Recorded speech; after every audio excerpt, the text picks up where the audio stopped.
this is a client testimonial from one of our oldest customers. They're one of the first customers that we kind of developed some of these reports with. The customer's name is Robert Boyce, a manager of facilities engineering at West Virginia University of Medicine.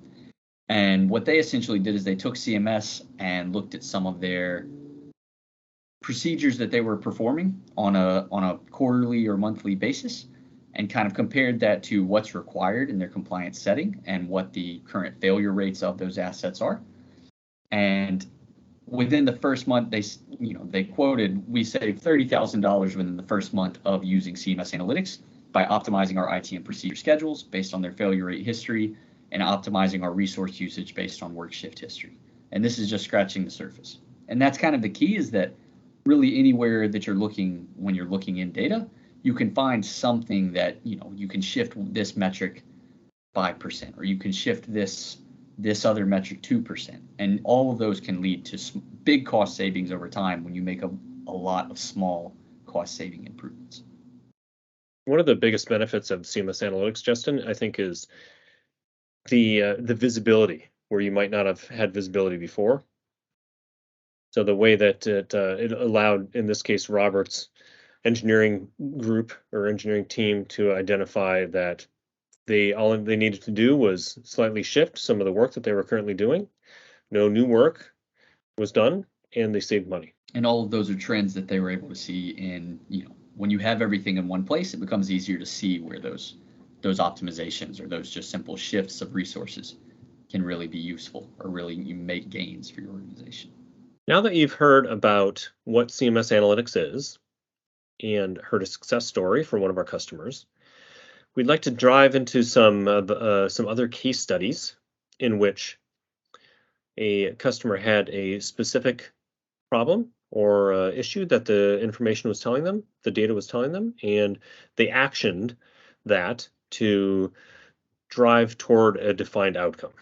Let's first look at number one, case study number one here. This customer was reviewing their failure analysis dashboard and applied the filters asset category and wired exit signs. They were looking for the impact to a regulatory change that did not require the same frequency of inspection schedule for these wired exit signs. So a new change came about. They previously had a more frequent inspection period, and now there's a less frequent inspection period. So what the customer did was that they canceled the unnecessary ITM program schedules for those assets that were no longer required from the regulator. So what happened? What's behind the box with the question mark? Well, you can see here that the CMS Analytics indicated that the customer saved over 3,000 hours annually, which equated to over $250,000, just as a result of this regulatory change that then they subsequently changed their ITM schedules. And I think the focus here, John, the really important piece of this is that they made a change in their program, and they're immediately able to quantifiably see the impact of that change. So they're able to immediately see that, in this case, the green line, their number of assets that they're working on a monthly basis dropped dramatically. Even if that amount of time spent per asset did go up, the balance there, they're able to quantifiably see that the balance shifted, and they're not spending so much time maintaining these assets, and they can track that as a program improvement. Yep, absolutely. Okay, let's go to case study number two. This one's about aligning work order types. So the issue here, this customer, after they implemented CMS Analytics, realized that they were not meeting their internal maintenance strategy goal of 60% proactive and 40% reactive work orders. So you can see here in the arrows, this is they had an internal goal of proactive and reactive. So 60% proactive, 40% reactive. Here you can see it's actually the opposite. They've got more reactive than proactive. So CMS Analytics allowed them the visibility to see what percentage of their work orders were proactive versus reactive. Using CMS Analytics as their guide, they increased the number of proactive work orders and decreased the number of reactive work orders. So given the interoperability of CMS analytics and how you can slice and drill down into variable amounts of data, they easily were able to modify their existing work orders from their dashboard. What happened? What's the behind the box? So you can see that beginning in about midway through 2020, they started moving toward more of achieving their 60-40% maintenance strategy goal. So over here, this is pretty typical for the peaks and valleys given the monthly cadence for ITM schedules. And I think that if I could add one more thing here, you can kind of see that it's not like this is a immediate fix. It's the kind of thing where at around midway through 2020, they implemented analytics and they finished their full CMS implementation as a whole. And then they started working on improving these processes, and you can see that it's a gradual improvement over time until now they are sitting at that 60-40 goal that they were aiming for. Yeah, so about 12 to 18 months took them, which makes sense for the, to align schedules and perform any internal training, update their ITMs in the system. Let's move on to the third case study.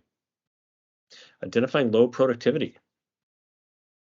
What's the issue here? One customer noticed that one of the hospitals in their healthcare system was experiencing much lower labor productivity than the others, just 5 hours per day. So you can see this is the hospital here. On average, they're achieving about 5 hours of work per day for the labor productivity, whereas their other hospitals in the system were up here in the 7 to 8 range. CMS Analytics allowed this customer the visibility to see how much time was being billed by their craft labor resources. The dashboard that they accessed was the productivity dashboard, and they filtered by segment and hospital. So the dashboard, CMS Analytics allowed this customer to drill down into that particular hospital and try to figure out exactly why the low productivity was happening. So they implemented corrective action, and just within 2 months of after identifying the issue, this particular hospital experienced a dramatic increase in their productivity. Another thing that I think is interesting to point out here is in some of these cases, these are process improvements that an organization is making. In some cases, this could be a data quality thing. Maybe this particular segment that they were looking at here is doing work, but they're not tracking it. Maybe there are certain assets that they're not tracking in their system, so that work's kind of going unmonitored. And again, having all of your data in one place allows you to understand first that there's a discrepancy, and then it allows you to start kind of picking things apart and figuring out, why is there a discrepancy? And then once you know why there's a discrepancy, you can start working towards how do I resolve that discrepancy? In this case, it's discrepancies between segments. Something's different between the two segments. Once you have that data, then you kind of get things aligned. Yep, could be as simple as training or retraining, or a certain individual that wasn't clear on how to enter their time. Absolutely. All right, let's move on to the fourth case study. This one's about controlling work order backlog. So let's start and see what this looks like here. The issue is that for this particular customer, they realized that their work order backlog was increasing to unfavorable levels. You can see this chart here. Their backlog just kept going up and up and up over the course of the year. It doubled, more than doubled here. Again, the dashboard that they looked at was a productivity dashboard, and they were looking at a particular hospital. This customer used CMS Analytics to identify and deactivate work orders that did not need a work order. So as they found out that there were assets being entered into the system and a work order assigned to them that they didn't need a work order. They also balanced their craft labor resources to better align with the remaining work orders that did need a work order. What happened next? They stabilized their backlog growth and achieved a more consistent, reasonable level going forward. There's two kind of interesting parts to this case study. There's the immediate kind of drop. So once you've identified that something is wrong, in this case maybe a data quality issue, like John mentioned, maybe there's duplicate work orders, or maybe there's work orders being scheduled against something that maybe is a process that doesn't exist anymore, but those schedules are still producing data that maybe isn't actionable. there's the kind of first initial drop where maybe you clean up that data and you clean up the kind of extraneous work orders that are polluting your system, for lack of a better word. And then there's the remaining part where now that you've identified, that our backlog was growing, you've cleaned up some of your processes, you can track and see that your backlog is now stable over time. And if it's not, again, you can keep asking questions, you can keep actioning those insights. Excellent points, Justin. Let's move on to our last case study. This one's about optimizing ITM schedules. When making changes to an existing or implementing a new CMMS, it can be challenging to ensure that the ITM schedules are set up correctly. So any healthcare or facilities organization understands this. When you start something new, you need to make sure that you're scheduling the work orders at the appropriate times and intervals per regulations and also per the needs of the patients and internal customers and stakeholders. And especially if you're migrating from a legacy CMMS to a new CMMS, it's vital to make sure that you ensure that continuity of schedule moving forward. So in this case, CMS Analytics allows customers to easily identify assets with missing ITM schedules so that they can be modified or deleted. In this case here, we can see assets with missing schedules by category. So we've got quite a few up here at the top and not much below, so just a couple. So in this particular case, the client looked at their productivity dashboard, and they filtered by risk classification of critical, and this is what popped up here: plumbing and detection and alarm, and some interior access doors. And sometimes this can be, as again going back to, I'm harping on data quality a lot, but things like this can maybe help you identify, first, are these assets, maybe they are incorrectly scheduled. Maybe I'm looking at this and I've got these critical assets that need to have inspections on them, and they don't have inspections currently, and that puts my organization as a whole at risk. I'm at risk of compliance, I'm at risk of failure, I'm at risk of things that I shouldn't be at risk of. I should be able to see that these schedules are not applied appropriately. And again, that's the benefit of having all this data in one place, is that I can see things like assets that are missing a schedule, even when they have a high risk classification.